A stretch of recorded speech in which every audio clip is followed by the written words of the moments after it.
Moi, je sais pas si je peux le dire à nos auditeurs, hein, mais cette semaine, j'ai hébergé Thibaut. Oh bah non. Est-ce que tu peux nous raconter pourquoi, s'il te plaît? Eh bien, j'ai eu une panne.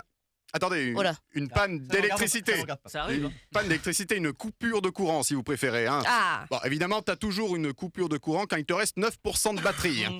Pourtant, tes copains te l'ont dit. Hein. Tu verras, le nouvel iPhone, la batterie dure hyper longtemps. Quand t'as une coupure d'électricité, tu t'aperçois que pas du tout, en fait. Hein. Et c'est fou comme on est dépendant de l'électricité. Hein, parce que ça fait 30 minutes que t'es dans le noir, chez toi. Tu le sais pourtant. Hein. Bah, t'appuies quand même sur l'interrupteur quand tu vas dans une pièce. Puis c'est anxiogène parce que t'attends dans le noir que ça passe. Tu sais plus rien faire sans électricité. Alors t'attends que ça revienne. T'as qu'une envie, c'est de rebrancher la box, rebrancher la télé, rebrancher l'ordi, rebrancher les chauffages. Finalement, tu vas tout refaire disjoncter. Et pour disjoncter, tu disjonctes. Hein, parce qu'à un moment donné, t'as faim. Tu te dis, tiens, je vais me faire à manger. Bah non, t'as plus d'électricité. Bon bah alors un petit truc vite fait au micro-ondes. Ah bah non, t'as plus d'électricité. Et puis tu te dis bon bah je vais recharger le portable parce que là il est à 5%. Ah bah non, t'as plus d'électricité. Tant pis, j'utiliserai le fixe. Ah bah non, puisque t'as plus d'électricité. Bon bah je vais patienter en écoutant du Claude François. Ah bah non, t'as plus d'électricité. Ouais, mais là, il est pour quelque chose. Oui. T'es à deux doigts de faire un feu au milieu du salon, hein. Mais non, ton briquet marche à l'électricité. Alors que pas du tout.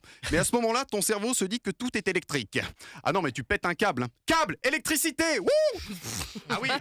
Parce que tu t'auto-vannes après. Hein. Hé Thibaut, t'as plus d'électricité, t'es au courant? Oh là là. Hé Thibaut, quand l'électricité revient, tu nous tiens au jus? Oh là là, on y va. Et je me suis même surpris à claquer des mains pour faire jaillir la lumière. Eh ben, vous allez rire.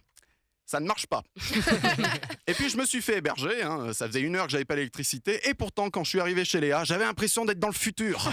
J'ai touché l'interrupteur, j'ai fait « Waouh, t'as l'électricité, mais c'est génial !» Mais dans toutes les pièces, wow, et toute l'année. Et ça, c'est la télé. Putain, mais c'est génial. Et t'as même la lumière dans le frigo. Wow. Et puis, je suis quand même retourné chez moi pour voir si c'était réparé, hein, parce que Léa me supportait plus. Véridique. Bon, en même temps, personne ne supporterait Jacouille très longtemps. Je suis arrivé dans le hall de l'immeuble, il y avait le mec de EDF qui parlait dans sa barbe, il était là, fais chier, merde, bordel, ça va me prendre la tête ce truc. J'ai compris qu'il y en aura encore pour quelques heures. Hein. Je suis rentré chez moi dans le 18e siècle, hein, pas arrondissement. J'ai allumé une bougie, sorti ma plume et mon encrier, et j'ai commencé d'écrire cette chronique. Oh bonjour Jean-Jacques Rousseau qui passait par là. Oh.